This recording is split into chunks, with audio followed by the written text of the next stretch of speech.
Hi all, വളരെ സിമ്പിളായിട്ട് വളരെ രസകരമായ ഒരു ലഘുകഥ നമ്മുടെ ഫസ്റ്റ് ചാപ്റ്റർ ആയിട്ടുള്ള കിടുക്കി എന്താണ് എന്ന് പറയുകയാണ് ഈ വീഡിയോയിൽ.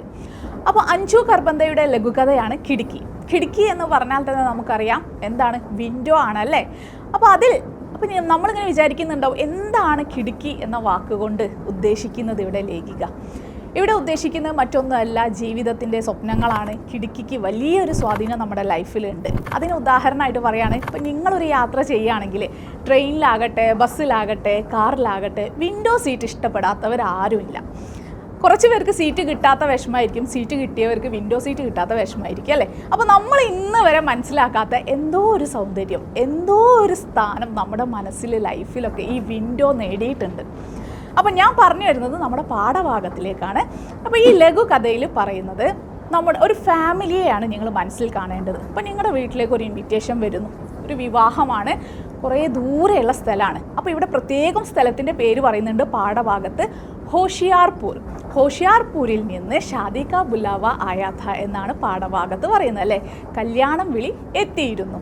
അങ്ങനെ ഈ ഫാമിലി തീരുമാനിക്കുകയാണ് ഷാദി അല്ലേ, വിവാഹത്തിന് വേണ്ടിയിട്ട് എങ്ങനെ പോകാം, ട്രെയിനിൽ പോകാം. അങ്ങനെ ട്രെയിനിൽ അവർ സീറ്റ് ബുക്ക് ചെയ്തു. എന്താ വെച്ചാൽ യാത്രയിൽ ഇനി വേറെ തടസ്സങ്ങളൊന്നും ഉണ്ടാകാൻ പാടില്ല, അതുകൊണ്ട് തന്നെ ബുക്കൊക്കെ ചെയ്ത് പോകാം, റിസർവ് ചെയ്തു. പക്ഷേ സാധാരണ AC എടുക്കുന്ന ഈ കുടുംബം എന്തെടുത്തു, സാധാരണ കോച്ചിലാണ് അവർ യാത്ര ചെയ്യുന്നത്. അങ്ങനെ യാത്ര ചെയ്യുന്നതിനിടയിൽ പക്ഷേ ഈ കാര്യത്തിൽ പ്രത്യേകം കഥയിൽ പറയുന്നുണ്ട്, ഭാര്യയ്ക്ക് എതിർപ്പായിരുന്നു. അപ്പോൾ ഈ കഥയിലുടനീളം നിങ്ങൾക്ക് ഇനി എക്സാമിന് ക്വസ്റ്റ്യൻ വരുമ്പോഴും എപ്പോഴും അവിടെ പറയുന്നത് ക്യാരക്ടറിൻ്റെ പേരല്ല, മറിച്ച് ഭാര്യ ഭർത്താവ്, പതി പത്നി എന്നായിരിക്കും ചോദ്യത്തിൽ വരുന്നത്. അപ്പോൾ അതുകൂടി നിങ്ങൾ മനസ്സിലാക്കണം.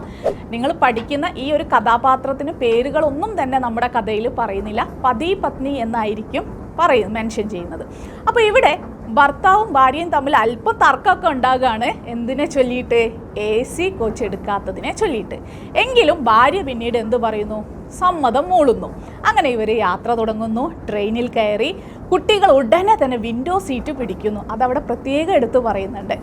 ഈ വിൻഡോ സീറ്റ് പിടിച്ചു, ഇവരുടെ ലഗേജൊക്കെ ഇവരെടുത്ത് വെച്ചു. നല്ല സുഖകരമായ യാത്ര ചെയ്യാനുള്ള തയ്യാറെടുപ്പിലിരിക്കുന്നു. ഭാര്യയും ഭർത്താവും ട്രെയിനിൽ സംസാരിച്ചുകൊണ്ടിരിക്കെ അവിടേക്കൊരു യുവതി വിൽക്കാൻ വരികയാണ്, ഷോള് വിൽക്കാൻ. നമ്മൾ പല സാധനങ്ങളും ട്രെയിനിൽ വിൽക്കുന്നത് കണ്ടിട്ടുണ്ട് അല്ലേ. നമ്മൾ കഴിക്കുന്നതും കളിക്കുന്നതും എഴുതുന്നതും ബുക്കുകളും ഒക്കെ ആയിട്ട് പലവിധ സാധനങ്ങൾ ട്രെയിനിൽ വിൽക്കാൻ വരുന്നവരെ നമ്മൾ കണ്ടിട്ടുണ്ട്.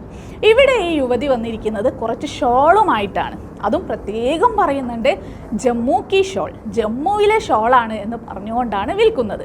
പക്ഷേ ഈ ഭാര്യയും ഭർത്താവും ഇങ്ങനെ ഇരിക്കുമ്പോൾ ഈ ഭാര്യ ഇതിലൊന്നും എന്താകുന്നില്ല, അത്ര ആകർഷ്ടയാകുന്നില്ല, അവർക്ക് വലിയ ഇഷ്ടപ്പെടുന്നില്ല. പക്ഷേ ഈ വിൽക്കാൻ വന്ന സ്ത്രീ പറയുന്നു, നോക്കൂ ദീദി അല്ലേ, എടുത്തോളൂ. അപ്പോൾ വെറുതെ ഒന്ന് വില ചോദിച്ചപ്പോൾ ഒരു പീസിന് 250 രൂപയാണ് അവർ പറഞ്ഞത്.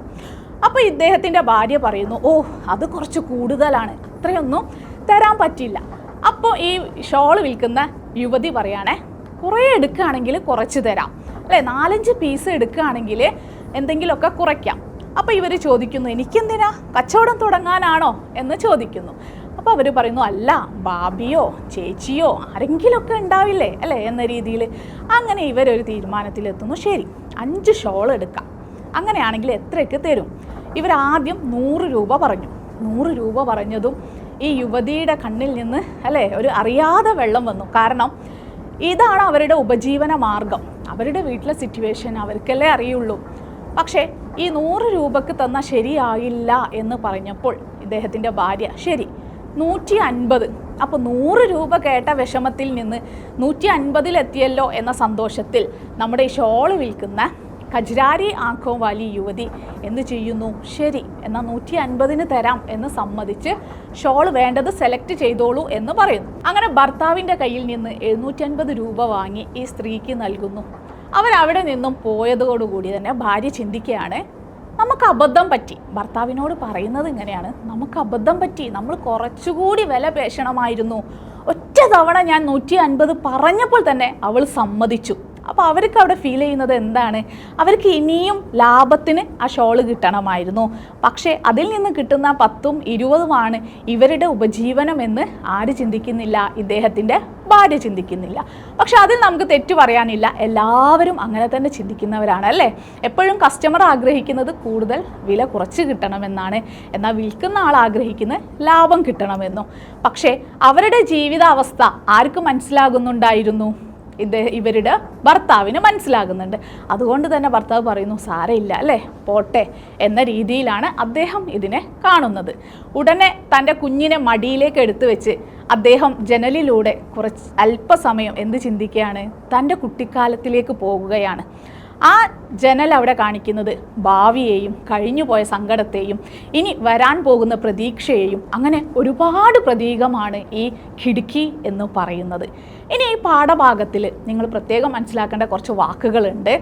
നാനുഖുർ കർണ, അനുസരണക്കേട്. പിന്നെ അതുകൂടാതെ തോൽമോൽ എന്ന് പറഞ്ഞാൽ വിലപേശുക. പിന്നെ സുയി എന്ന് പറഞ്ഞാൽ ഓർമ്മകളിൽ മുഴുകുക. അപ്പോൾ ഇത്തരം വാക്കുകളൊക്കെ ഒന്ന് നോക്കി വെക്കുക. ഇതാണ് ഈ ലഘുകഥയിൽ പറയുന്ന കഥ.